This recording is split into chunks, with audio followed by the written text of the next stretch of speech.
from the government. So, it's all right. This is going to be great. I'm going to have a grand old time here. I got a lot of money coming back from the government. These guys are not going to ruin my good time. So, expecting to have a lot of money, I was kind of being fast and loose with my spending. And, well, I should have been a little more careful, because I was driving down a little road in a small town. Now, driving by which, you know the Autobahn? Kind of the same thing. I was doing about 3,000 kilometers a second. The speed limit being 50. For some reason, this caused distress to a police officer who felt that perhaps I needed to be spoken to about this habit of mine. And he turned on his little light. He was on a motorcycle. It's like, oh, I can't even be caught in a guy in like a Dodge Charger. I gotta be caught a guy on a moped coming up. Pull over.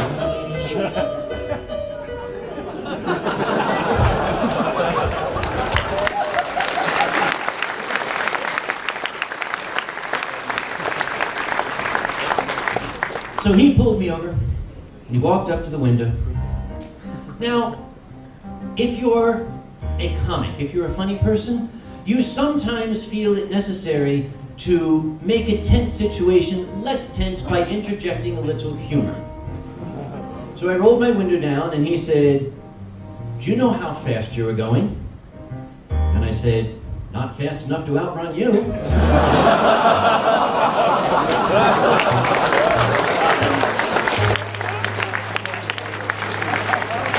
That was a $220 joke.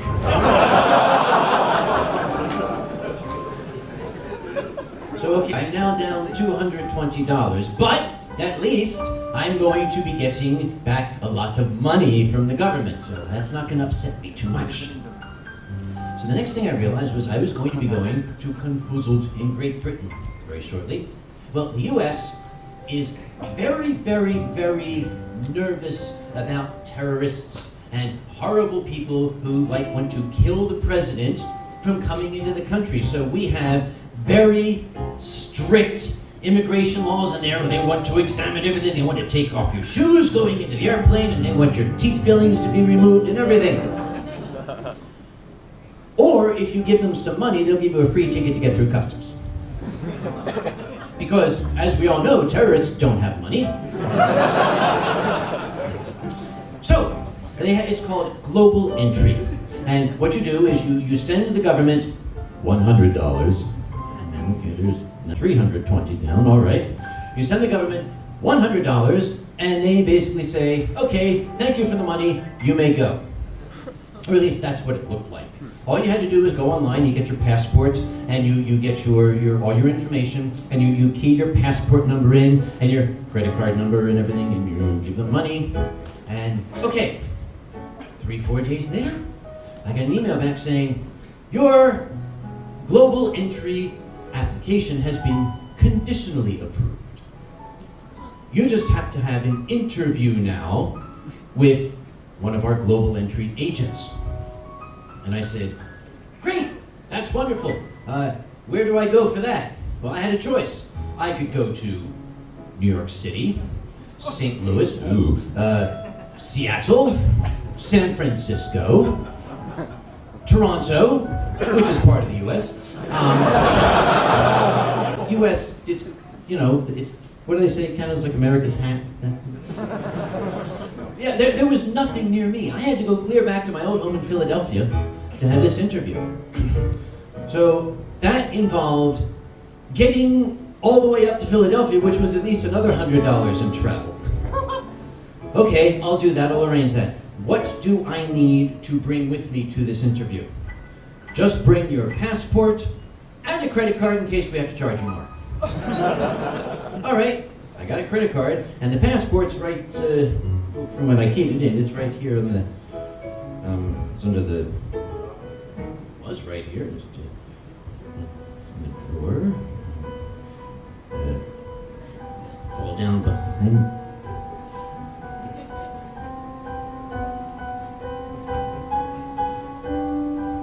I started to get that feeling like I swallowed a cat. it had been sitting right here, right? And I said, oh God, what's music?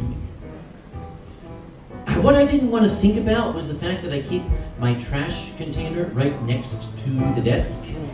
And it had been several times it had gone away. So I realized it was gone.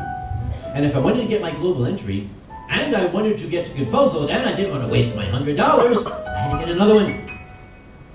So I went to the passport office, and the lady said, how soon do you need it? And I said, now? She said, we could do that. I said, great! She said, it'll cost you. God, I love my country.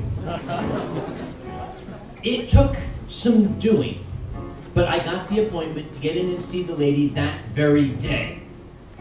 And I went and I sat down with her with my birth certificate, and I showed it to her, and she looked and said, oh, this is no good.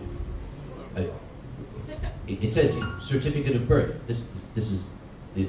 I was born. I can prove it. Look. I was through the birth process. I'm here. She said, yes, but it doesn't have your parents' names on it. I said, I know their names. I don't need it on here. I don't need to be reminded. Apparently, the state of Pennsylvania did not think it was important to say who a baby belonged to. That's why some of you are just wandering around on the streets up there, or in the aisles of aircraft going from New York City to Berlin, but we'll talk about that another time. So I said, what am I going to do?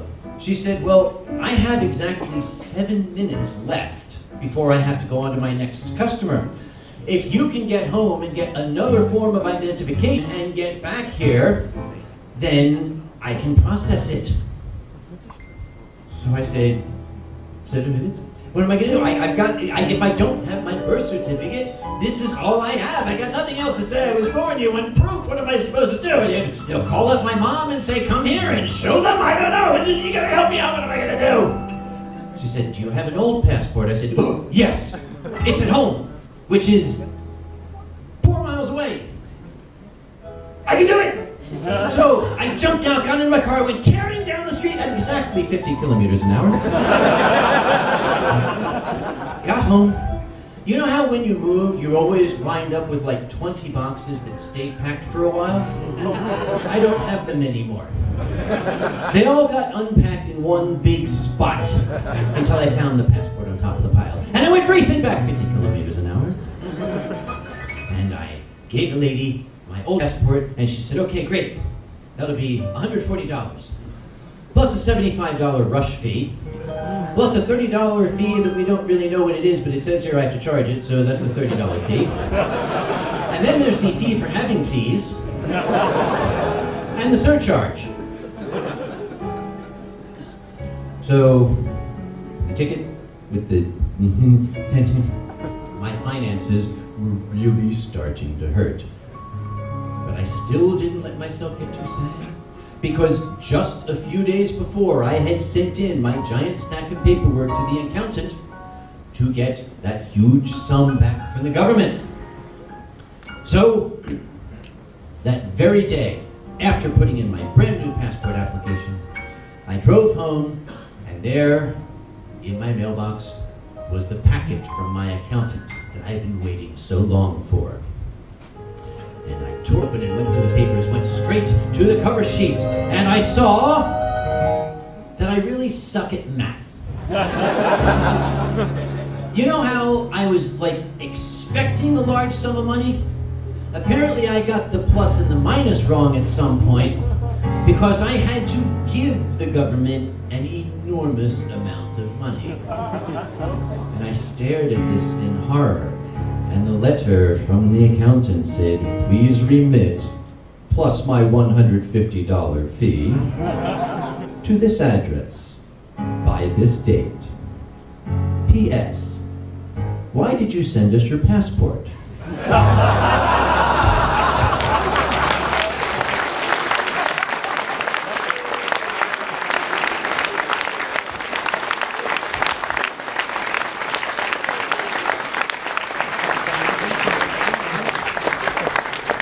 The really really tragic thing is all the stories I tell are true. All this stuff happens to me.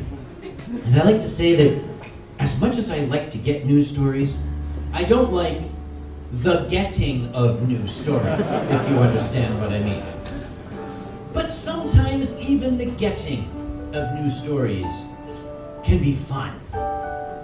When I travel, I have memberships to the Executive Travelers Clubs because I'm a very important man, as you know. So, I was sitting in this club, and I was enjoying myself. The wine is always free. And I found a quiet little corner over here, and I am sipping my wine, reading a periodical. And I got my computer out to look and see how the stock market was doing that day. And oh, let's look at the fashion pages, and oh, let's look at the society pages and see how the Empress is doing, shall we? So while I was sitting there quiet and happy sipping my wine, a businessman came in. He's the one we refer to as that guy. He came in with a cell phone that had a broken microphone on it. Because the guy at the other end couldn't hear what he was saying unless he was making sure that he was shouting to him. Since the microphone was broken, he had to shout so he could hear him through the windows of the airport across the 800 miles. And I thought, that's very rude. What do you do? Well, there's the standby glare. There's the impatient huff.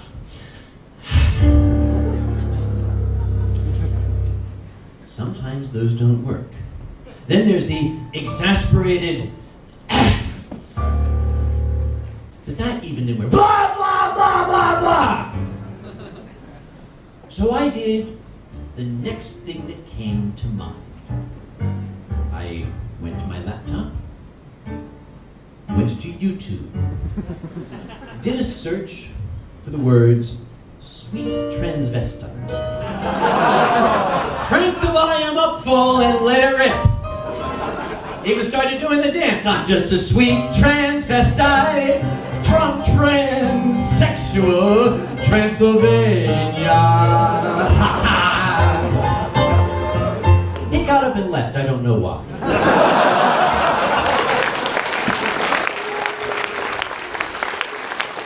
I thought it did very good. Everybody's pretty, aren't they? But that same trip, I ran into a delay. Oh, I don't like delays. I don't like delays at all. Because I'm a working man. I had to get back to work the next day. Pro tip for you travelers to the United States. Never try to travel through the city of Chicago in January. It's kind of like trying to invade Russia in the winter. No. Sorry. It's kind of like, it's a bad idea, all right? So, I had tried to fly through Chicago. Now, Chicago knows how to deal with snow. They just get little guys with shovels to uncover the aircraft so they can take off. And they don't even plow the runways. The aircraft does that for you. Just through the snow. Leaves this aircraft-shaped hole through the snow dunes there. But no other city in the United States has ever seen snow before. Every single time they get amnesia. What is this white material falling from the sky? Oh goodness, it will crash through the windshield and injure the pilot. We have to cancel all the flights. Because I was sitting in the club in Chicago waiting for my flight to Raleigh. And, club, right?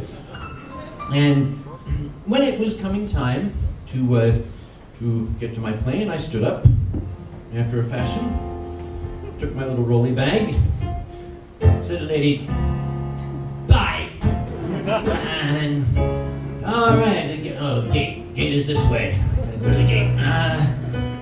Gate 83, 85, here it is, 87. Oh, it's going to Cancun. No, cancel. Well, that ain't good. I go back to the club, talk to this lady, all right? And I said, hey, my plane is going to Cancun. I want to go to Raleigh. And she said,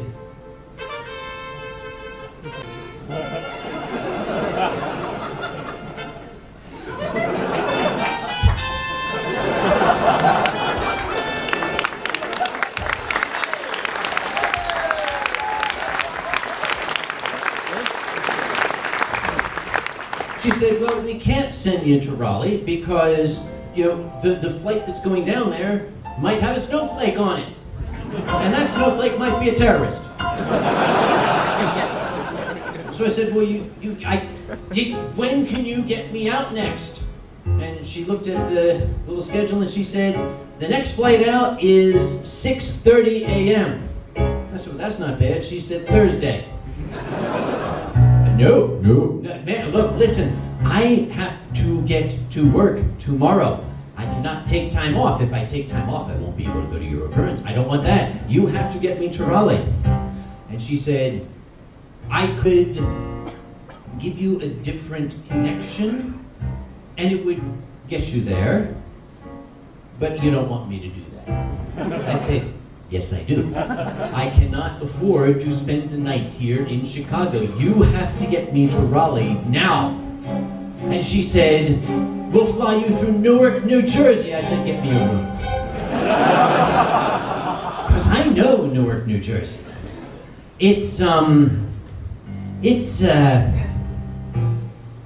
Remember EF9? Kind of like that. But dirtier. And more murdery. So, I said, listen, what did I ever do to you? And she said, I'm sorry, Mr. Conway, if you want to go to Raleigh, you're going to have to go through Newark. I said, you are really hurting me, you know. Do you know what this does to my soul? Do you know how I'm going to feel when I look through that window at that filthy, plague-infested sewer? And she said, better you than me. I said, all right, give me that damn ticket. Oh, I forgot I was right. All right, give me that damn ticket to Newark, what the hell. I said, how long am I going to be there? She said, 3.5 hours. I said, what did I ever do to you? So I got my ticket, and I flew to Newark, and the plane was like crashing through the snowdrifts. You know, goes airborne, leaves this long trail of snow behind it. Had a little red light on the front, even as a matter of fact. You hear little jingles out the window. And we landed in Newark. Had to bump over some winos on the way. And the plane pulled into the terminal, and I quickly made my way to the hub, where it was more or less safe. You've got to go through like a checkpoint and all this scanner and things, and then like this iron gate. So I went through that, and I sat in the club, and every 10 minutes I checked that monitor and said, on time, on time, on time. So since it's on time, I got lots of time. They say time is money. For me, time is wine. I had a lot of time. So, about the appointed time, I looked again at the monitor. On time, good. I tried to find my willy bag. There it is. Oh, sorry, ma'am. All right. I'm going to Cancun. Whoa, wait.